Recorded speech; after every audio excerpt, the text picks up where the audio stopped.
Good afternoon, ladies and gentlemen, and welcome to another episode of The World Today, where we bring you the latest updates from around the world. I'm Ham Morsi, and I'm joined this afternoon by Mr. Abdul Latif Wahba, a journalist. Good afternoon to you. Good afternoon. Yeah. Let's start off with our first news item from Al Ahram Online that reads, the Sisi heads national security meeting today. The news item itself reads, President Abdel Fattah al-Sisi is heading a national security meeting today. A presidential statement stated that the meeting comes in the wake of the series of attacks in the French capital, Paris, on Friday that led to the death of 129 people. Earlier, Daesh militant groups claimed responsibility for the attacks. Now, how do you see this meeting? There are a lot of strategic and security experts that spoke about this and that they basically said that the Egyptian intelligence services has always maintained that there has to be some sort of way to share information about terrorism and that this is a real issue. Yeah, of course, as you know, that all security agencies in different countries, especially in Europe and the Middle East, held the conventions, internal conventions, of course, to be ready for any warning, yes, to be ready for facing or combating any terrorist attacks, as all the regimes in the Middle East and Europe expected that some or maybe some attacks may, yes, happen in their countries. As you know, that the last attacks in Paris came suddenly for the French authorities and also for the European countries at the same time, especially Britain, for example. As you know, that Britain, after the crash of the Russian Metrojet over Sinai, they declared that they have some intelligence reports and so on that maybe something wrong happened in the Metrojet.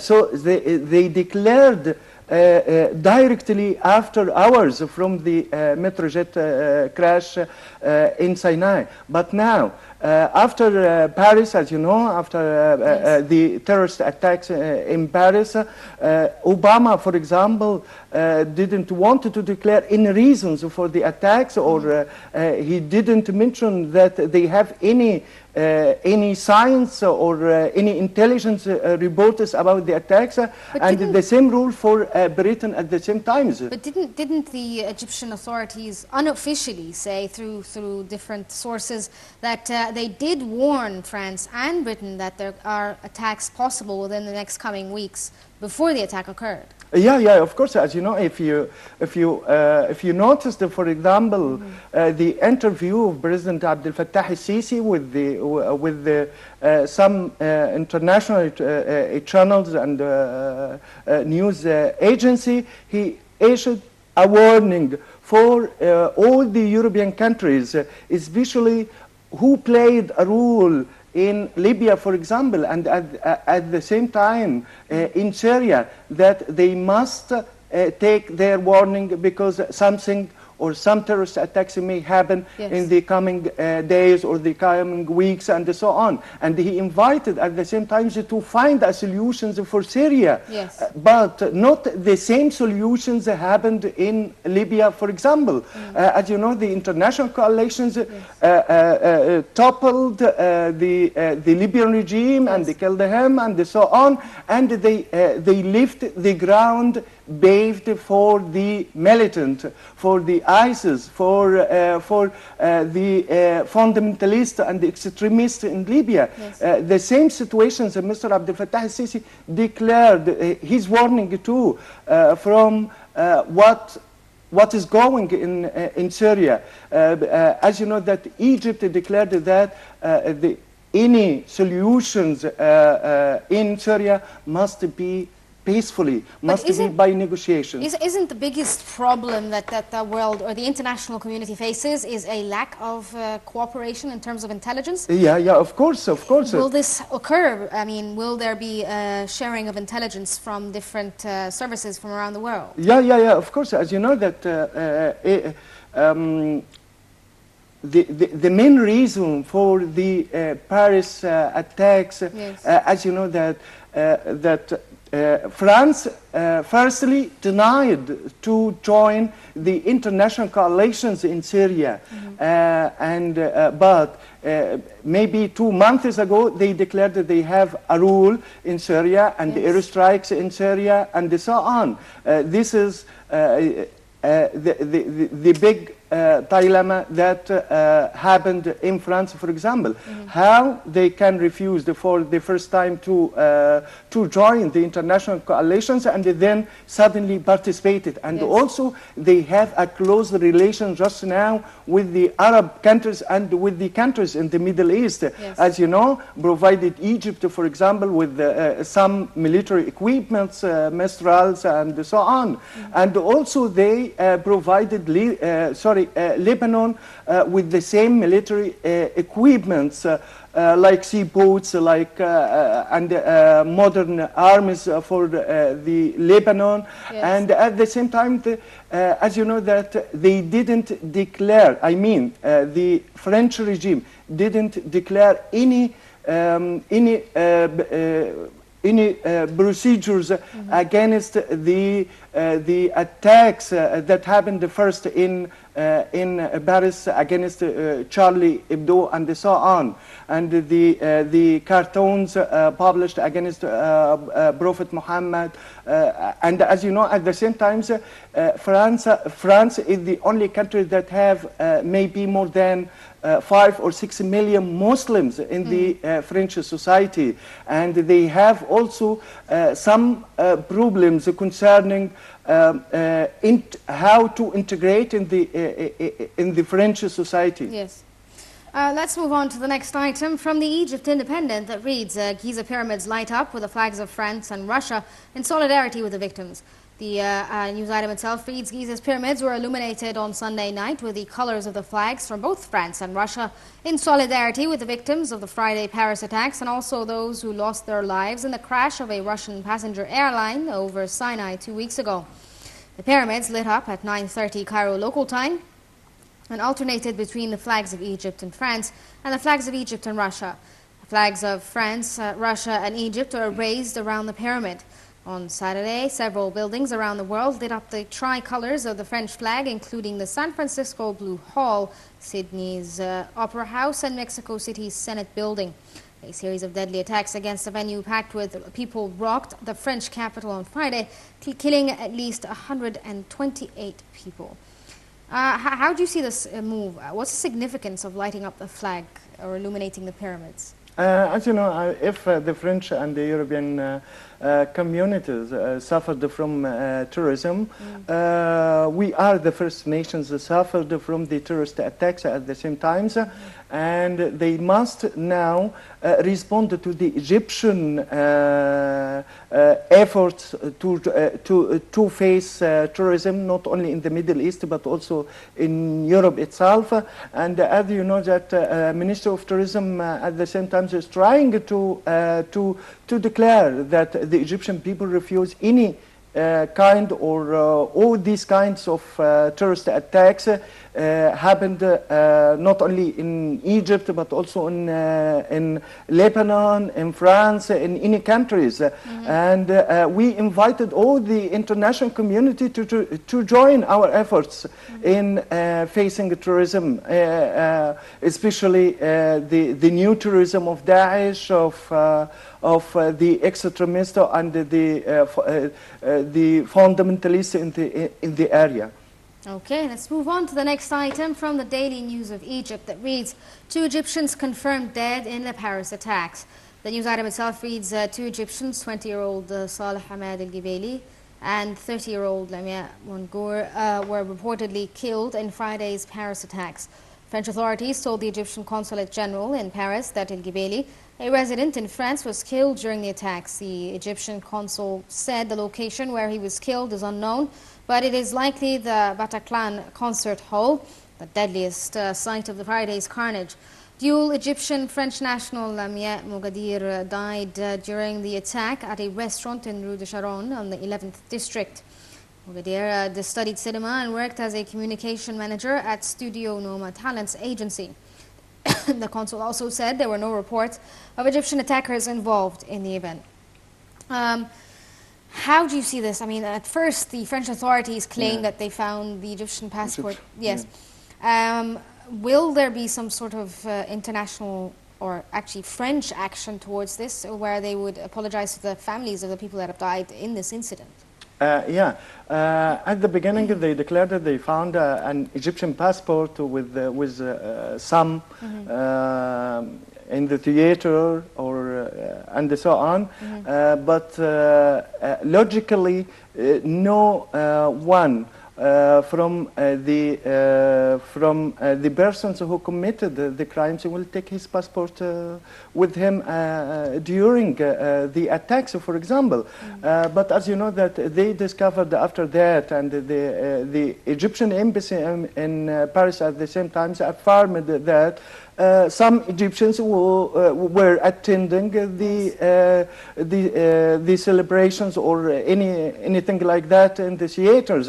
And as you know, they discovered American, they discovered Tunisian, Algerian, Egyptian, and also from other different European nations attended in the theaters at the same time.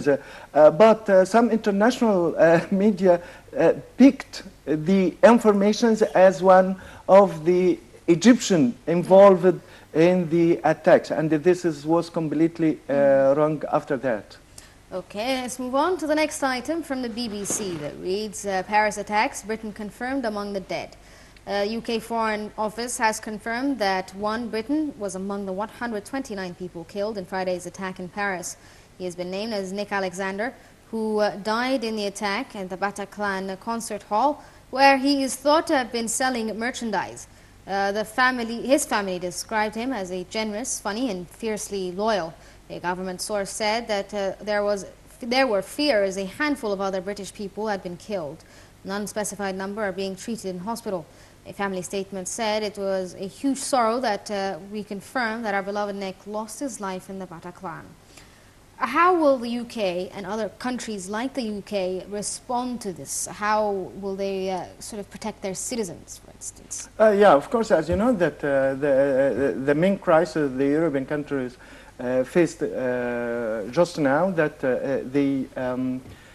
they didn't discover that some European youth is, for example, involved with the Islamic States or ISIS.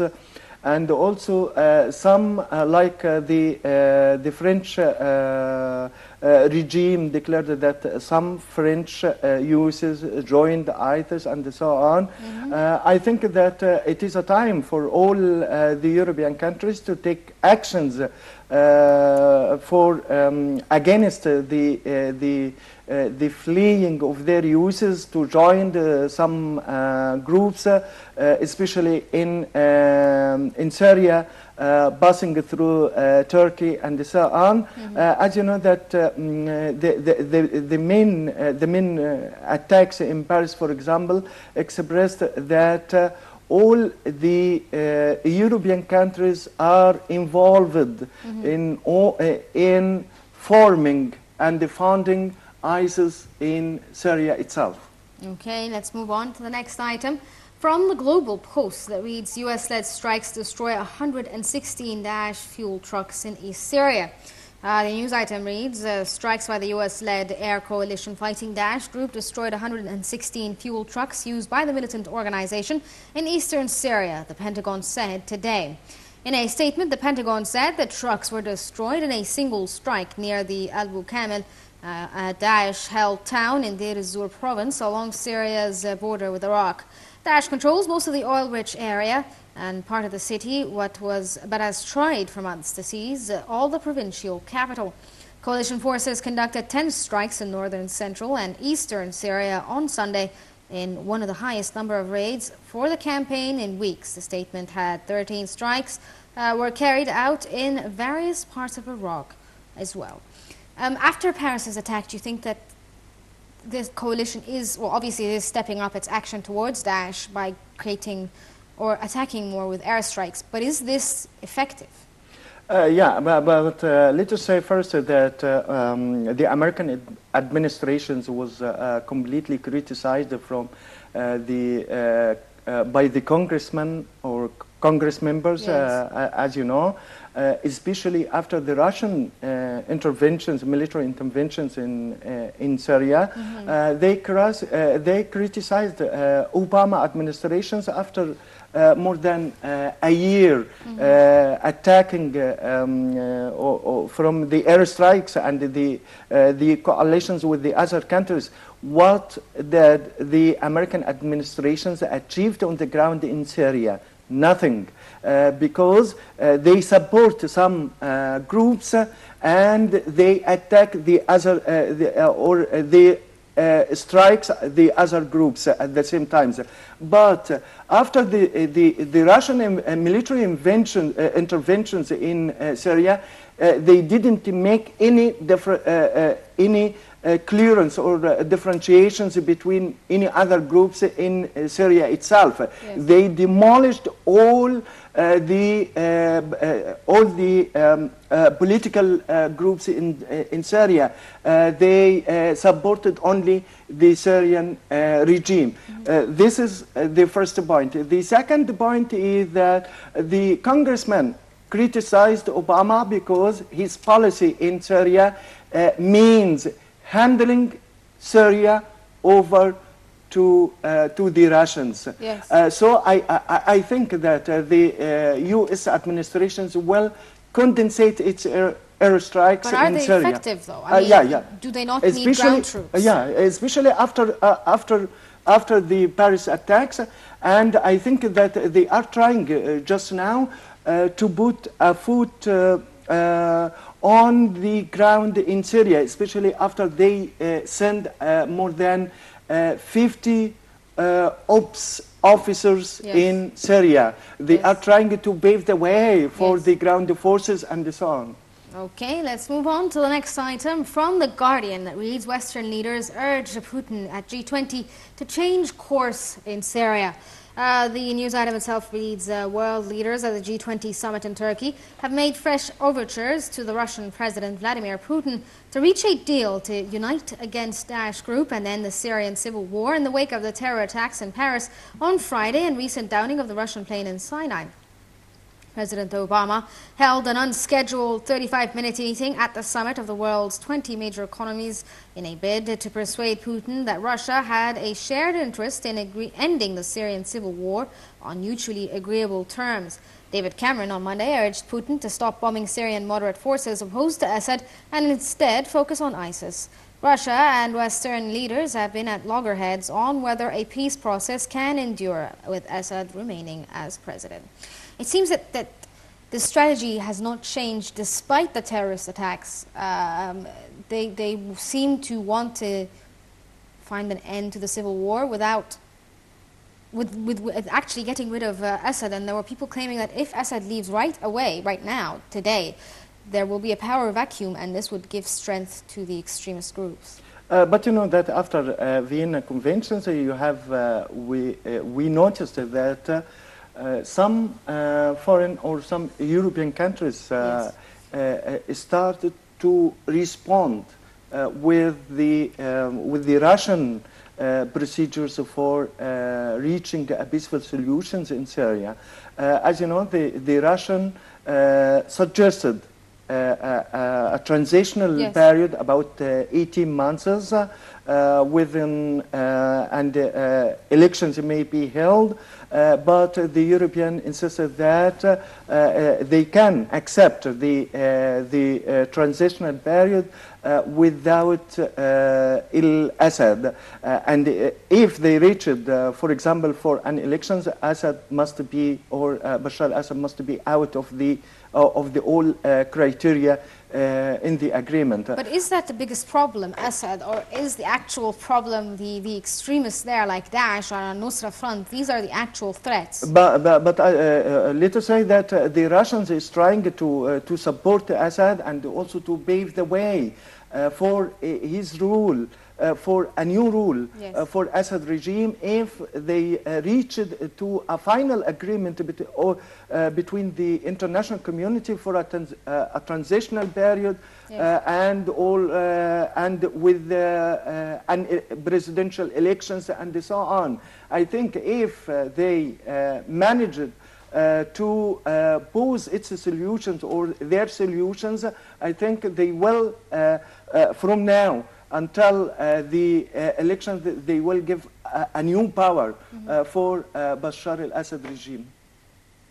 Okay, let's move on to the Daily Star of Lebanon, which reads, Iraq says it shared information that France, US, Iran were targets. We have to cut off right now from World Today. We are going live to the G20 meeting where President Barack Obama will address the meeting.